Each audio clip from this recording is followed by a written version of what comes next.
Show and tell, baby. Oh, I got some recent arrivals via the interwebs, as I do. If you ever see me on the Instagram, in fact, I just posted these yesterday, day before, a couple days ago. But I enjoyed them. I thought I'd bring them for the YouTube, show them off in YouTube. Yeah, please do, and tell us. Really pretty. Talk about your reviews. I'm serious, because ever since he's been doing his reviews, has it been, I don't know how much, 6 months? Yeah, August, I guess, maybe, or September. Okay. Yeah, September. Really. So we might have to. We'll move some. Yes, for sure. I've been telling him how good his reviews are, his write-ups are, and then I'm getting some actors actual feedback because he tags the actors, and he's getting like feedback from them, and it's like I am seeing from 90210 comment. Yeah, and you had the one guy who was like, I got the Andy. I haven't thought about this filming since I filmed it, whatever type stuff. Right. So and then you had what was your most recent one? William McNamara was the most recent, and he commented on there about how he got the producers took a dump on him. About, that's right. Yeah, they called his agent and said, "This guy's horrible. He doesn't even. He's not a good actor at all." And I went, "God, that's." I commented back and said, "Jesus, that's brutal." But that's Hollywood, I guess. They don't mince words. I love that story. I love that he told you that. Yeah. He was confident enough to tell you that story. Right. He was like, "These guys said I was crap." And I love that. I don't know, just the way my brain... I love it. And what movie was that for? That was for a 90s action film called Time Lapse. With Roy Scheider from Jaws. Okay, sure, yeah. Sort of a DOA, he's been poisoned, he's got 48 hours to find the antidote sort of thing. Okay. It erases his memory, because he was a sort of a Jason Bourne, CIA, super operative kind of guy or whatever. And so, to get in, you can't just quit the business when you're a CIA super operative or whatever. And so when he's like, I'm getting out, and they go, well, yeah, we're injecting you with this poison or whatever or something and stuff. And so of course then he's got to go on the run. He hooks up, grabs his ex-wife because she's the only one he can trust. And right, so it's the ex-wife you can trust. Yeah, because she's not involved in the CIA or whatever, right? And so because you can't trust, because Roy Scheider's his go-to handler, and he's dirty, and it's just it's a deeper web. It's a web of intrigue. But anyway, it's a low budget, straight to video, straight to VHS sort of movie. But I've enjoyed it since. And I had a copy because I already had a copy in my collection, and I just happened to be another one in that big lot of tapes I got. And so when I put it up for sale, and then eventually I got around to doing the write-up for it, and then that one was from a few weeks ago, so I'm assuming he had just finally logged into his and he saw the tag. I'm like, I love it. I love it. I'm serious. That is one of my favorite things. I love that. No, I totally I just love the whole thing. Because Ian Ziering got on there because he does such a great job with these write-ups, and I've been telling him that. And your friend can tell you whatever you want. Whatever. Thanks, dude. Whatever. But when you're getting these actors. That you do write up on. Mr. 9210, Steve Sanders was like, dude, this is you're fantastic. Getting their attention. Yeah. Because he goes, this is the best write-up in all of write-ups or something. Yeah, it's the best write-up of all of write-ups. And I mean, seriously. We're proud of Corey Smith, man. I appreciate it. We're lucky to have him on our team, man. Exactly. He knows and I get paid $0. Well, hopefully I think that can change at some point, man. I think you keep on doing it. I think you keep doing it. We've hinted at maybe trying to do a podcast at one point and get some of these people. We can do a podcast. Get some of these people doing the interviews. Get them on, see if they want to do a little 30 minutes to do some real talk. Just talk about talk about their career real quick. I mean, you guys want to do that? You guys want to talk to these people? I would love to. I love interviewing people. I love it. Something we got all kinds of things bubbling under the surface. Yeah, exactly. All right, so But anyway, so everybody knows. So if you have been following them on Instagram, and please do if you have not. Murfreesboromedia. Corey collects too much. He's more collectible. I usually try to do one write up usually in the morning, at some point when my brain is still fresh and working at full capacity. Before he only has 30 minutes a day of that. Exactly, yeah, and then it's downhill from there. But then at night, because I know a lot of people aren't necessarily interested in the buying and selling side of Instagram, and a lot of people are just there to look at collection stuff. So I like to give people a little peek into my collection. I mean, I have hundreds of tapes. So, how do you choose that tape every day? Well, if it's it's just one I have for the one I do a write up on. It's just one that I have for sale. So like tomorrow's I haven't even picked. I'll go to my active items on eBay and I'll scroll through and look for ones I haven't done a write up on yet. Okay. And then some movies I can't. I have movies up on eBay that are like super serious dramas where there'd be no way for me to try to find loopholes to like make fun of characters or the storyline, because it's like very serious, like people dying of cancer and stuff, because people like those movies too. But those aren't necessarily the movies that I'm going to pick to do a write-up on. You know, like today's was Time Cop with Jean-Claude Van Damme. Sure, yeah. That's a real easy movie to do a write-up on, because there's a lot of like Jean-Claude goofy Van Damme. shit going on. It's Jean-Claude. I can just, you know, there's a lot to make fun of. And so, so I'll go through, because right now I think I've got somewhere around 350 items on eBay. A bunch of those I've already done write-ups over the last few months that, you know, just haven't sold yet. So I've got to go first. I'll go through. I'll find one. You just remember, I haven't done one on this. Right? Yeah, exactly. Like I know I've got Lethal Weapon Part 2. I know is up there, and I've not done a write-up on Lethal Weapon 2. Like I know I've got Pretty Woman. You know, there's movies that I know that I could do, that I could get material out of, that I've seen, that I know the stories too. They're all off the top of your head. You don't necessarily rewatch everything. And that's the thing. That's what's amazing about I may go back and do a trailer rewatch just to kind of refresh. He doesn't just write like, here's 3 sentences. This is like 4 paragraphs. Yeah, sometimes it gets a little long-winded. It's the description of the movie, and you're like, dude, I've seen Dazed and Confused 26 times or more. And I couldn't write a review or write up like you do. Yeah, I mean, for some reason, my brain just holds those details, like those minute details from the story, from the movie. It's amazing. Yeah, you do a good job. He does a really good job. So that's usually the morning part, and then by the evening, when I would not want to try to sit down and write, because it does take me 30, 45 minutes usually to write one of those to get it, and I have to go back. I'll go back and revise it a little bit and make sure it flows right. You know, fix grammatical errors, all that kind of stuff. So it's it is a little bit of a process, and so usually by like after dinner, it's like I don't want to sit down. I'm not going to want to sit down and do this whole thing. So usually that's when I give people a little peek into my collection. Which is the same thing. I just kind of decide what I've got, what I've been getting in recent, or just something that may fit that day. Like if it, like on Valentine's Day, I put up a couple of, old school like rom-coms that I, have that I put up for, to show off or whatever, just stuff like that. And so if you have been on the Instagram, I just recently got the Planet of the Apes original Planet of the Apes. Okay. Not the Mark ones. No, we're talking Charlton Heston. Heck yeah, man, those are pretty. These are CBS Fox. Look at those CBS colors, Fox. baby. Oh wow, nice. And they did a nice rainbow of ape tapes here. Ape tapes. Okay. And so that's a pretty set. So man. Tell us about these, because I've seen like the first one or whatever. So the first one here, Planet of the Apes, Charlton Heston, classic, groundbreaking in the world of sci-fi and special effects and all of that kind of thing. Well, then it became a huge hit. Lunchboxes, toys, a short-run cartoon, a short-run evening sitcom TV series. It just blew up. It went crazy. Well, of course, the first thing they said was, well, we got to keep making movies then if people love this so much. So first Planet of the Apes, well, no spoilers, but, it's a classic. Then the next 4, maybe not so much classics per se, but still fun adventures.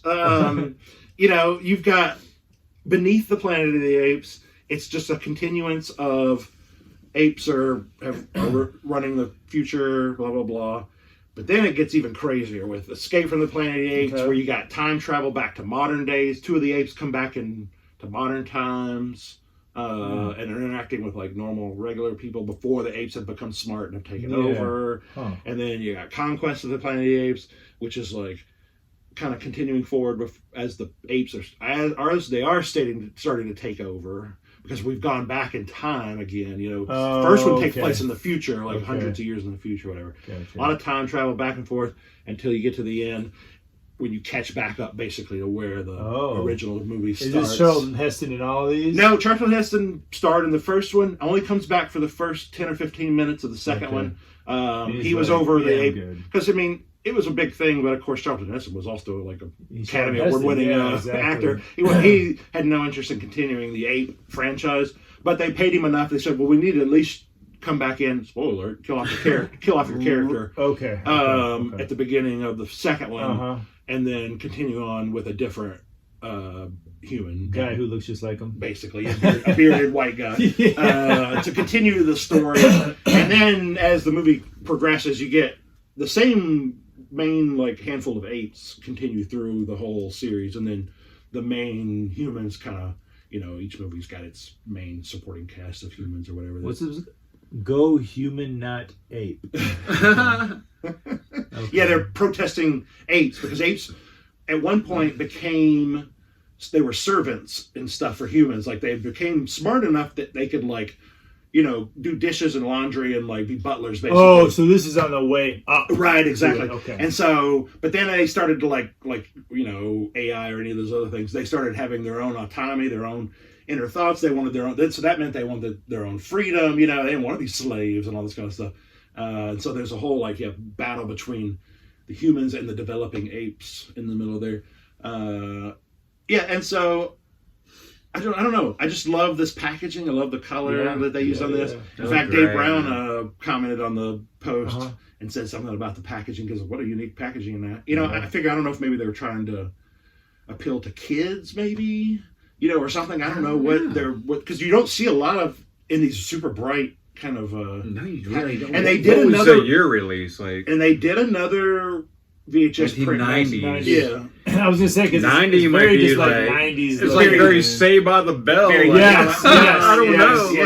That's exactly what I was like thinking. the color, the triangles in the back. I don't know if you can tell. Very much. The The early prints are basically just an orange border with the picture in the middle, but it's just a plain dark orange, like this color, plain, no graphics, no splashy stuff, with just the picture in the middle. Like that's what the early VHS copies look definitely like. neat. But I liked this little set because of like you said, I think it is sure. because of the Saved by the Bell mall food court kind of colors,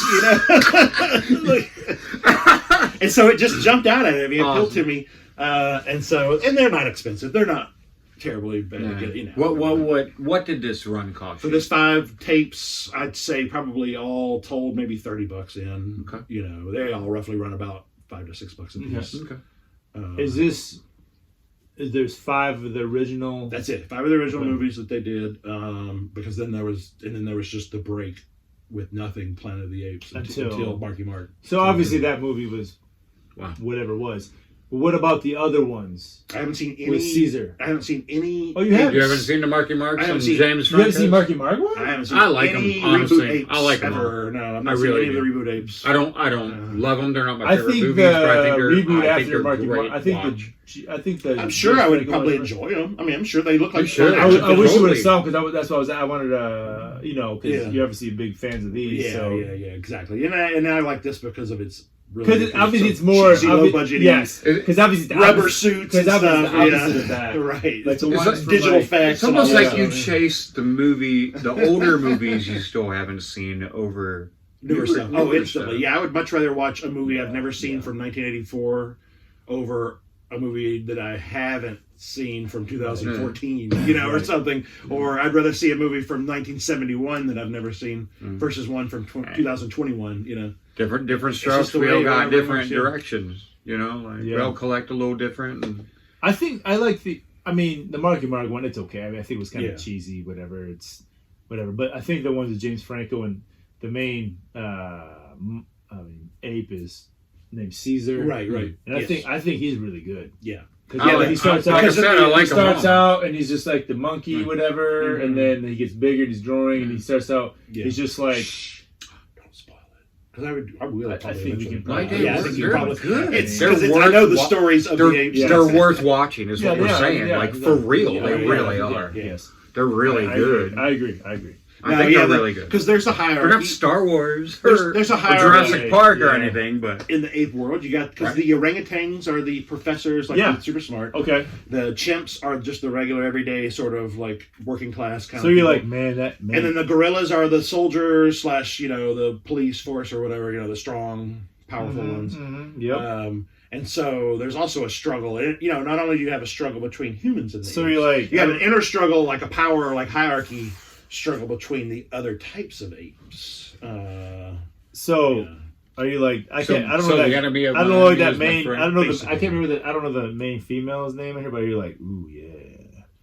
The monkey. I'm gonna bang that chimp. Oh, the man. That chimp. Yeah. Oh, that chimp's got some sexy fur. Yeah. So yeah, that was just a new recent pickup that I was digging on. Showed it up on the Instagram. Figured I'd bring it over here. Oh yeah, show it off nice. to Love the YouTube fans. Old school sci-fi. Fantastic. Old school rubber suit sci-fi, man. I love it. Yeah, we talked about that before. Jen's a huge old school Godzilla fan. Absolutely. There's something about old school rubber suit, suit sort of sci-fi. Hey, as long as it's a good story and it's a decent looking costume and halfway believable for the time period. It's a fun. You just turn off your You just say, I don't care. You have this blinders. Is going to be goofy. I know it's going to be You have to recognize the beginnings of some of these things and just accept how they are. Yeah. Right. And just look at them from a different point of view and from an old school point of view sometimes. But yeah, so, hey, check me out on Murfreesboromedia. There's always something peeking out of my collection. Who knows what? I just kind of sit in there, look at shit and go, you know what? People might want to see that, stuff. Like tonight, before I came over here, posted a pic with some wilderness survival type movies, just because it's like sort of obscure stuff, VHS only kind of stuff is usually what I try to post. But good times. Cool, man. Good stuff. Nice. Corey Smith, hardcore movie lover. Oh yeah, I'm all about it. You want to know about movies? Talk to Murfreesboro. Nice collection, nice store. Yeah, check it out. He's got hundreds of tapes for sale right now on Murfreesboromedia. I got a little bit for everything. I got everything from just regular feature films to documentaries to sightseeing videos to like instructional videos. Just whatever it is, cartoons. Doesn't matter what you want. You can probably find something on there. Yeah, a little bit of everything for everybody. Yeah, man. Yeah, that's really cool. Very very cool VHS store, man. Very, very if you cool. love VHS, dude, you'll find something in it. Right. Sure. People usually do. It's pretty steady. Yeah, yeah, still absolutely. knocking them out pretty steady. You sell something every day, Almost, yeah. Last couple of days have been kind of slow, but earlier this week, I was blowing them up. Had 6 or 7 going out early in the week. Yeah, so man, that's an easy goal for anybody who's eBaying, in my opinion. Just something really quick and simple to focus on, and it's always something that has made me keep going forward in a way. Simple as sell something every day. As long as you got something going on the door, it makes it worth it. If you sell something every day, you're doing something right. Yeah. Every single day. It doesn't matter how much it costs. If you sell something every single day, you're doing something right. It means you're getting your stuff out there for people to see. Absolutely. People are seeing it. Yep. You're doing something right, man. Hence the reason that you're watching us right now. Go check us out. Eat More Collectibles, Murfreesboromedia, and Corey Collects So Much. We got stuff everywhere. We wouldn't be here if we weren't selling, if we weren't collecting, if we weren't just like, having fun talking about what we like to do, and it's and in a way it is advertising and it helps. But I would also talk about enjoy it. Well, that's the thing, because we love. I would talk about movies. Love it. Even if I wasn't selling movies, I'd be happy to talk about movies. Yes. Yeah, I would be totally cool with that, just because it's so fun. Or collectibles in general. Doesn't have to be movies. Well, that's what we're doing. Kids, G.I. Joes, Transformers, whatever. Yeah, sure. And that's what we're doing is because we love it. Yeah, because you're not going to get rich, or the average person is not going to get rich selling collectibles. I don't care what your collectible is, unless you have a really high-end stuff, you're just not going to get rich selling collectibles. So you're doing it because you love it. You're doing it because you enjoy seeing these things, finding these things, getting these things into someone else's hands that also are loving it or wanting to start their own collections, things like that. And so it's just all part of the deal. You do it because of the enjoyment, not because you think that you're going to go buy a Porsche after you sell some collectibles. Right. I mean, there might be a handful out there, but we're not dealing in that, those kind of like Super Bowl rings or something. That's not our thing. No, not really at all. But so I'm sure there might be some people out there, collectibles. There could be, but they started out with money to begin with. Exactly. Yeah, a lot of them did. And they had a lot of investment, startup money. A lot of us who do this are lucky enough to have other kind of incomes or wives that put up with us and make good money that allow us to do shit like this. I encourage collecting in any form. Like, it doesn't matter what it is. Just it doesn't even have to be an income. Yeah. Absolutely. Right. It's a healthy thing to do. Like, if you have an interest, start looking at this stuff. Look for these things. Yes, please don't kill people or or kidnap children, or rob banks. Just sit at home and say no to crack. Buy old Transformers. Yes I don't know. VHS. Oh. Yeah. No to crack. Yes to VHS. Speaking of VHS, okay. Yeah. Anybody got anything else? Or I'm gonna bum rush real quick. I think we'll just you do what you got to do. All right, I'm gonna do what I'm gonna do. We're kicking this old school, no rhyme or reason. Yeah, this is just we're rapping things. We're rapping, man. We're just rapping here. Collectible VHS round table in the house. Pow, pow, pow. A lot of things going on.